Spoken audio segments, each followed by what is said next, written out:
السلام علیکم۔ بے زبان پروڈکشن کے پلیٹ فارم سے جہاں آرا آپ کی خدمت میں حاضر ہے، اور میں یہ امید کرتی ہوں کہ آپ سب خیریت سے ہوں گے اور اللہ تعالیٰ آپ سب کو ہمیشہ اپنے حفظ و امان میں رکھے، آمین۔ میں جس سیگمنٹ کو لے کر حاضر ہوئی ہوں اس کا نام ہے دریچہ اسلام، اور آج ہم اس میں غزوہ بدر کے بارے میں گفتگو کریں گے۔ فضائے بدر کو ایک آب بیتی یاد ہے اب تک، فضائے بدر کو ایک آب بیتی یاد ہے اب تک، یہ وادی نعرہ توحید سے آباد ہے اب تک، ماہو انجم پہ اس مٹی کے ذرے مسکراتے ہیں، زبان حال سے ماضی کے افسانے سناتے ہیں، پلٹ کر اس جگہ شیطان آیا ہی نہیں اب تک، پلٹ کر اس جگہ شیطان آیا ہی نہیں اب تک، فرشتوں کی زیارت گاہ ہے یہ سرزمین اب تک، جو دیکھا ان کی آنکھوں نے وہ کب افلاک نے دیکھا، حق و باطل کا پہلا مارکا اس خاک نے دیکھا، میرے پیش نظر کوئی کہانی ہے نہ قصہ ہے، میرے پیش نظر کوئی کہانی ہے نہ قصہ ہے، یہ قرآن بیاں تاریخ کا زرین حصہ ہے، خدا کے بالمقابل جمع کر کے ایک خدائی کو، اٹھے تھے پہلوانان عرب زور آزمائی کو، قریشی فوج کو لے کر چلا شیطان مکے سے، مدینہ کی تباہی کو اٹھا طوفان مکے سے، یہ مشرک جا رہے تھے حق پرستی کے مٹانے کو، یہ آندھی چل رہی تھی شمع ہستی کے بجھانے کو۔ غزوہ بدر 17 رمضان المبارک سن 2 ہجری۔ حق و باطل کا وہ عظیم مارکا جس میں فرشتے زمین پر اترے اور مسلمانوں کی مدد کی۔ سب سے پہلے ہم اس کا پس منظر دیکھ لیتے ہیں۔ بدر مدینہ منور سے تقریباً 80 میل کے فاصلے پر ایک گاؤں کا نام ہے، جہاں زمانہ جاہلیت میں سالانہ میلہ لگا کرتا تھا۔ یہاں ایک کنواں بھی تھا جس کے مالک کا نام بدر تھا، اسی نام کی وجہ سے اس کا نام بدر رکھ دیا گیا۔ اسی مقام پر جنگ بدر کا عظیم مارکہ ہوا، جس میں کفار قریش اور مسلمانوں کے درمیان سخت خون ریزی ہوئی اور مسلمانوں کو ایک عظیم شان فتح مبین نصیب ہوئی، جس کے بعد اسلام کی عزت و حرمت کا پرچم سربلند ہو گیا اور کفار قریش کی نام نہاد عظمت اور شان و شوکت بالکل ہی خاک میں مل گئی۔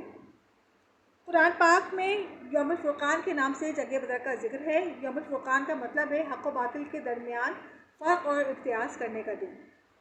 سورۃ الانفال میں تفصیل کے ساتھ اور دوسری صورتوں میں اللہ تعالیٰ نے اجمالاً بار بار اس مارکے کا ذکر فرمایا ہے۔ اللہ تعالیٰ قرآن مجید میں ارشاد فرماتا ہے، اور یقیناً اللہ تعالیٰ نے تم لوگوں کی مدد فرمائی بدر میں، جبکہ تم لوگ کمزور اور بے سر و سامان تھے، بس تم لوگ اللہ سے ڈرتے رہو تاکہ تم شکر گزار بن جاؤ۔ ہجرت کے دوسرے سال غزوہ بدر کا واقعہ پیش آیا۔ اس غزوہ کو غزوہ کبریٰ اور غزوہ عظمیٰ بھی کہا جاتا ہے۔ اس غزوہ میں مسلمانوں کی تعداد 313 تھی۔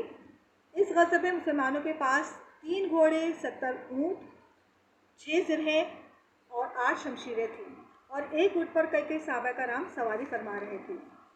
حضور اکرم صلی اللہ علیہ وسلم کی سواری پر حضرت علی کرم اللہ وجہہ اور حضرت زید بن حارث رضی اللہ تعالیٰ عنہ بھی سوار تھے۔ مشرکوں کی تعداد 1000 تھی اور ان کے پاس 700 گھوڑے تھے اور ساتھ ہی اس سے کچھ زیادہ اونٹ تھے، اور جو پورے شان و شوکت اور پورے ساز و سامان کے ساتھ بڑے تکبر و غرور کے ساتھ چل رہے تھے۔ ان کے سوار بھی زرہ پوش تھے اور ان کے پیادہ بھی زرہ پوش تھے۔ ان کے ہمراہ گانے بجانے والی عورتیں بھی تھیں اور تمام آلات طرب بھی تھے۔ وہ جس پانی کے پاس پڑاؤ ڈالتے تھے وہاں کی ڈومنیاں ساز بجا بجا کر اور گانے بجا بجا کر اسلام پر تانا زن ہوتی رہیں۔ قریش کے سرداروں میں سے ہر روز کوئی نہ کوئی کھانا کرتا تھا اور روزانہ 11 اونٹ ذبح کیے جاتے تھے۔ اس جنگ میں مسلمانوں کی گھبراہٹ اور بے چینی ایک فطری عمل تھی۔ حضور اکرم صلی اللہ علیہ وسلم رات بھر جاگ کر اللہ تعالیٰ سے مدد کی فریاد کرتے رہے اور دعا مانگتے رہے کہ الہی اگر یہ چند نفوس ہلاک ہو گئے تو پھر قیامت تک روئے زمین پر تیری عبادت کرنے والے نہ رہیں گے۔ 17 رمضان المبارک کو نماز فجر کے بعد رسول اللہ صلی اللہ علیہ وسلم نے اپنے جانسار صحابہ کو جہاد کی تلقین فرمائی۔ آپ صلی اللہ علیہ وسلم کے وعظ سے مجاہدین کی رگوں میں خون کا قطرہ جوش و خروش کا سمندر بن کر طوفانی موجیں مارنے لگا۔ مسلمانوں کی ذوق و شوق کا یہ علم تھا کہ ایک نوعمر صحابی حضرت عمیر بن ابی وقاص اس خیال سے چھپتے پھر رہے تھے کہ عمری کی وجہ سے ان کو میدان جنگ سے واپس نہ بھیج دیا جائے۔ آپ صلی اللہ علیہ وسلم نے بشارت دی کہ اگر صبر کے ساتھ مجاہدین میدان جنگ میں ڈٹے رہے تو اللہ تعالیٰ تمہاری مدد کے لیے آسمان سے فرشتے نازل فرمائے گا۔ چنانچہ 5,000 فرشتوں کی فوج میدان جنگ میں اتری اور دم زنگ میں میدان جنگ کا نقشہ بدل گیا۔ اور مہاجرین کی طرف سے حضرت علی کربلا وجہ جھنڈا لیے ہوئے تھے میدان جنگ میں، اور انصار کی طرف سے حضرت سعد بن عبادہ علمبردار تھے۔ بدر کے موقع پر بارش بھی ہو گئی تھی اور مسلمانوں نے گڑھے کھود کر پانی جمع کر لیا تھا تاکہ وہ وضو وغیرہ کے ان کے کام آ جائے۔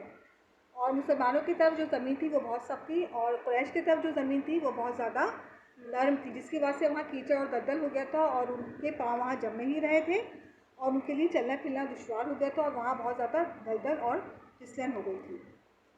اس کے علاوہ قریش میں نظم و ضبط کا بہت زیادہ فقدان تھا۔ جب جنگ بدر شروع ہوئی تو وہ بہت بے ترتیبی کے ساتھ آگے بڑھے، جبکہ مسلمانوں کی جو صفیں تھیں حضور صلی اللہ علیہ وسلم نے تیر کے ساتھ لے کر ان کو پہلے برابر کیا اور بہت منظم طریقے سے وہ آگے بڑھے۔ اس کے علاوہ مسلمان رات بھر بہت زیادہ اطمینان کی نیند سوئے تھے، جس کی وجہ سے وہ صبح بالکل تازہ دم تھے، جبکہ کفار جو تھے وہ بہت زیادہ بے چینی کی رات سوئے تھے، اس وجہ سے وہ صبح جو تھے وہ تازہ دم نہیں تھے۔ اس کے علاوہ یہ بھی کہا جاتا ہے کہ سورج کا جو رخ تھا وہ قریش کی طرف تھا، جس کی وجہ سے ان کی آنکھیں چندیا جا رہی تھیں اور ان کو صحیح سے نظر نہیں آ رہا تھا۔ اس کے علاوہ مسلمانوں نے ایک عرصے تک قریش کے ظلم و ستم سہے تھے اور اس وقت تک ان پر جہاد کا حکم نازل نہیں ہوا تھا، لیکن جیسے ان پر جہاد کا حکم نازل ہوا تو ان میں ایک دم جوش و خروش پیدا ہوا اور ان کو اپنے تمام مظالم یاد آئے اور وہ مظالم کی وجہ سے تب تک کر کندن بن چکے تھے اور وہ بہت دل کھول کر جد و جہاد کے ساتھ لڑے اور ایک شاندار ان کو کامیابی حاصل ہوئی۔ اس جنگ میں کفار کے 70 آدمی قتل ہوئے اور 70 گرفتار ہوئے اور باقی جو لوگ تھے وہ اپنے ساز و سامان چھوڑ کر فرار ہو گئے تھے۔ اور کفار کے مقتولین میں قریش کے بڑے نامور سردار شامل تھے جو بہت بہادر اور بے مثال تھے۔ ان سرداروں میں ایک نام ابو جہل بھی تھا جو اس جنگ میں مارا گیا، اور مسلمانوں کی طرف سے 17 صحابہ کرام شہید ہوئے تھے۔ جنگ بدر کے بہت زیادہ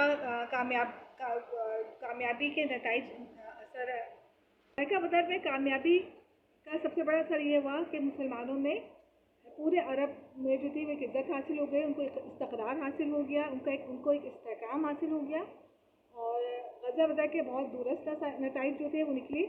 کثرت پہ قلت کا غلبہ ہو گیا، ساز و سامان پر بے سر و سامانی کی برتری حاصل ہو گئی اور کفر پر ایمان کا غلبہ ہو گیا۔